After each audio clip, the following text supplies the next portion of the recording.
अच्छा, ये आ गया मैथमेटिक्स से रिलेटेड, 9th-10th क्लास में पढ़ते थे ना ये सब हम लोग।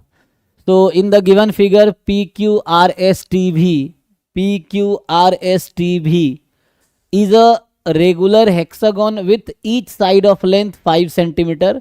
तो हेक्सागन की साइड 5 है, ठीक।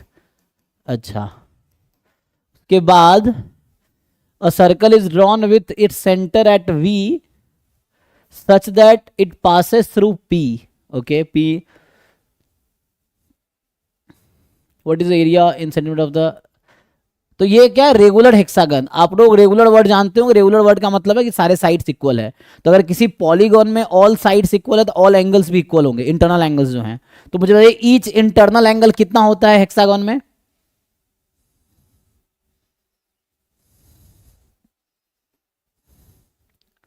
ये 120 डिग्री। 120 ना। तो ये लोअर क्लास का कुछ फॉर्मूला था ना, क्या था, 2n पाई या 2n इंटू पाई बाई 2, ऐसा कुछ फॉर्मूला था, क्या था, 2n-2 समथिंग। तो एनीवे ये 120 होता है हेक्सागन का simple property, 120 degree each angle है। तो तो ईच एंगल 120 है, तो ये भी आपका 120 डिग्री है। अब आपसे पूछा था, आपको लोअर क्लास में याद होगा, आप लोग सेक्टर एंड सेगमेंट का एरिया निकालते थे, है ना। तो इसका एरिया निकालना है ना, area of the shaded region. तो ये 120 डिग्री है, तो क्या होता था, 120 degree upon 360 degree into pi r square. निकाल लीजिए, ये आ जाएगा। तो 120 को काटोगे कितना, फिर 120 डिग्री जो भी है, रेशियो प्रोपोर्शन टोटल 360 है, तो इसका प्रोपोर्शन कितना है 120 अपॉन 360।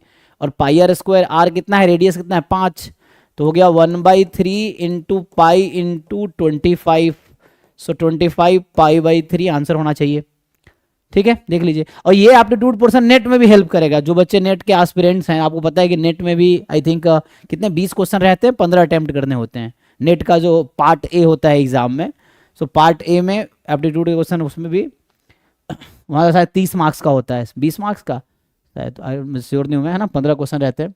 तो वो है 30 मार्क्स का, ईच क्वेश्चन 2 मार्क्स, 15×30। सो वहाँ भी आते हैं, नेट में भी आते हैं एप्टीट्यूड के क्वेश्चंस, लेकिन थोड़े डिफिकल्ट होते हैं कंपेयर टू गेट। गेट में एप्टीट्यूड भी इजी है, नेट में एप्टीट्यूड भी थोड़ा डिफिकल्ट रहता है नेट में।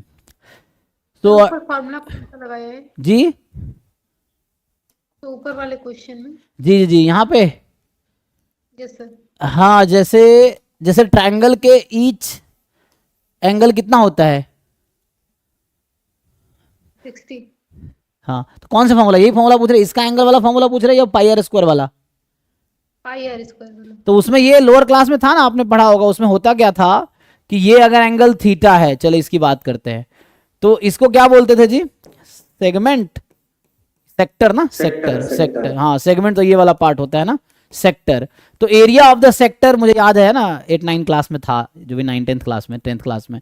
तो ये अगर एंगल थीटा है, तो अगर आप रेडियन लिखना चाहते, theta upon 2 pi into pi r square is area of this sector, अगर ये एंगल थीटा है तो, ठीक है। तो ये फॉर्मूला लगाया है मैंने। Okay sir. तो उसी को मैंने रेडियन में लिखने के बजाय डिग्री में लिख दिया, कि थीटा अगर डिग्री में लिखोगे तो यहाँ पे डिग्री लिखना पड़ेगा, theta upon 360 into pi r square. तो ये इसका एरिया है। कई बार आर्क लेंथ पूछ लेता है, तो यहाँ आप आर्क लेंथ लिखो 2 पाई आर, तो ये आर्क लेंथ आ जाएगी। अभी मुझे एरिया चाहिए था, तो मैंने यहाँ टोटल एरिया यूज किया, ये, ठीक है। तो नेक्स्ट वाले में जो है